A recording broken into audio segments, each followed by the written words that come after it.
어떤 아이가 다른 애들을 되게 괴롭히는데 그 친구가 목을 조르고 욕을 해. 저도 이제 교원 자격증이 있거든요. 근데 학교에 가는 것을 제 스스로 거부를 했고, 그것이 비단 교사의 문제냐.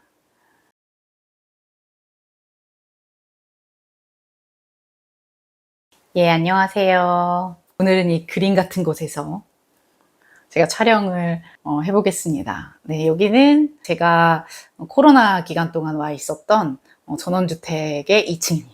너무 밖에서 촬영을 하고 싶었는데 너무 더워가지고 나가지 못하겠어서 여러분한테 이렇게 창문을 통해서라도 시원한 전경을 보여드리고 싶어서 여기서 촬영을 시작하게 됐고요. 이 전원주택은 저한테 되게 의미가 있다고 그때 말씀을 드렸는데, 제가 이제 여름을 맞이해서 한 몇 개월 만에 온 것 같아요. 여기 와서 이제 여러 가지 생각이 드는데, 사실 저는 여기서 아이를 홈스쿨링을 시켰어요. 원래는 이제 도시에 있다가 여기에 들어오면서 작은 학교를 보냈어요. 한 반에 20명, 한 학년에 그 반이 2개인가 있었고요. 한 달 정도 학교를 보내다가 홈스쿨링을 시키게 됐는데, 요즘 이제 TV에서 안타까운 소식들이 전해 들리더라고요. 선생님들이 학교에서 되게 힘드신 그런 부분들, 제가 이제 주변에 친구들도 되게 학교에 많이 있어서 알고 있었는데, 그런 소식이 들리니까 되게 마음이 좋지 않고, 같은 교사로서 제가 이제 사교육에 있지만 그래서 저는 교사라는 마음을 버린 적이 없기 때문에 애도의 말씀을 드리고 싶고, 그러면서 이제 제가 홈스쿨링을 하게 된 계기에 대해서도 한번 말씀을 드려보려고 합니다. 사실 여기 와서 이제 작은 시골 학교를 다니게 되면 되게 아이가 좀 뭔가 도시에서 느끼지 못하는 많은 것을 느끼게 되지 않을까라는 생각을 초반에는 했었어요. 물론 이제 홈스쿨링을 하게 된 계기가 꼭 뭐 그 사건 때문이다라고 할 수는 없지만, 학교를 갔는데 아이가 어느 날 그런 얘기를 하더라고요. 엄마, 어떤 아이가 다른 애들을 되게 괴롭히는데 그 친구가 이렇게 목을 조르고 욕을 해 라고 얘기를 해서 제가 되게 깜짝 놀랐거든요. 사실 아이가 이렇게 때릴 때 이렇게 뭐 같이 막 티격태격 이렇게 싸울 수는 있다고 저는 보는데, 이게 목을 조르는 행위랑 그런 욕설이나 이런 것들이 제가 듣기에는 되게 위험해 보였어요. 그때만 해도 우리 아이가 초등학교 2학년 정도였는데, 초등학교 2학년 때 홈스쿨링을 시작해서 지금 초등학교 5학년이거든요. 네, 3년 동안 홈스쿨링을 했는데, 그 후에도 계속 그런 지속적으로 그 사건이 되게 저희 아이한테는 좀 납득이 안 됐었나 봐요. 왜 그렇게 하는지.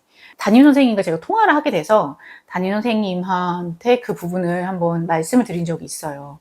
선생님 어떻게 생각하시나요? 혹시 좀 시정이 필요하지 않을까요? 라고 말씀을 드린 적이 있었고, 선생님도 너무 힘드시다고 얘기를 하셨었어요. 그 아이가 너무 어리다 보니까 이제, 그래서 제가 이런 얘기를 했거든요. 가정에 좀 말씀을 하셔서 어머님이 알고 계셔야 되지 않겠냐. 그래서 여러 번 말씀을 드렸는데, 가정에서도 어떻게 할 수 있는 방법이 없대더라 라고 얘기를 하시는데, 선생님도 되게 너무 힘들어 보이시더라고요.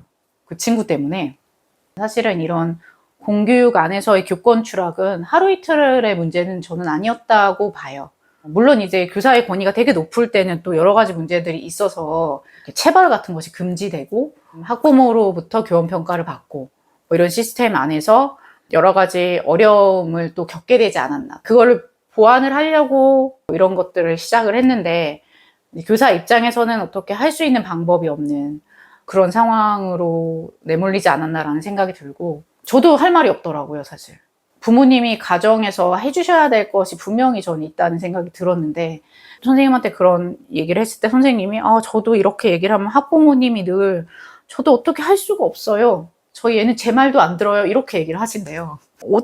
제가 어떻게 학교를 보내야 되지? 이건 진짜 잘못된 일인데 라는 생각도 사실은 제가 학교를 보내지 않는데 좀 영향을 주었습니다. 네. 그래서 제가 이 근영이즘을 통해서 계속 말씀드리는 부분이, 아이들이 바르게 성장하기 위해서는 올바른 부모가 필요하다, 올바른 어른이 필요하다 라는 얘기를 하고, 저도 이제 40의 나이를 먹었지만 계속 저도 부모로서 공부를 늘 해가야 한다고 생각을 하거든요. 지식적인 부분뿐만이 아니라 인성을 사실 가르치는 가장 처음이 되는 곳은 전 가정이라고 생각해요. 가장 많이 아이들을 케어해야 하는 곳도 사실은 가정이고, 뉴스가 엄청 쏟아지죠. 이 많이 쏟아지는 교육 뉴스 속에서 부모님들이 되게 많이 흔들리세요.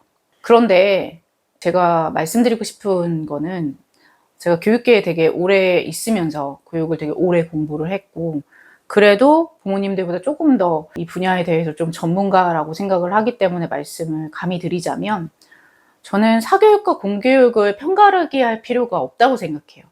저도 이제 교원 자격증이 있거든요. 근데 학교에 가는 것을 제 스스로 거부를 했고 제가 이제 제 꿈을 펼치고 아이들과 좀 잘 만나고 그런 것들을 잘 시행하기 위해서는 조금 더 자유로운 공간이 저한테는 필요했던 것 같고 그래서 이제 교사라는 직업을 학원에서 시작을 하게 되었는데 저는 학원도 교육기관의 하나라고 생각을 하거든요. 사실은 사교육과 공교육을 편가르기 해서 거기서 이득을 얻는 건 사실 정치이겠죠. 흐름인 것 같아요. 교육은 백년지 대계라고 하잖아요. 100년을 내다보고 계획을 세워서 실천을 해야 아이들이 잘 자라날 수 있는 건데 사실 교육만큼 또 정치와 연결이 잘 돼 있는 분야는 없거든요. 교육 제도라는 것들이 정권이 바뀌면서 자꾸 바뀌죠. 네. 그래서 저는 사실 한숨이 쉬어져요. 근데 이것 때문에 이런 교육 뉴스와 이런 상황으로 막 힘들어 하시는 학부모님들, 힘들어 하는 학생들을 보면 더 마음이 아픈 것 같아요. 교육계에 있는 사람으로서. 교육의 본질적인 목표는 아이들이 본인이 원하는 진로를 향해서 전문성을 키우고 또 사회에 나가서 사회생활을 잘 하고 또 국가의 인재, 미래의 인재로서 우리나라 발전에 도움이 되고 개인적인 행복도 누리고 이러는 거라고 생각이 들거든요. 그래서 그 방법이 무엇이 좋은 것이냐는 사실 뭐 공교육과 사교육의 편가르기로 시작되지는 않는다고 생각해요. 부모님들은 좀 좋은 교육을 찾아보실 필요는 있는 것 같아요. 좋은 교육.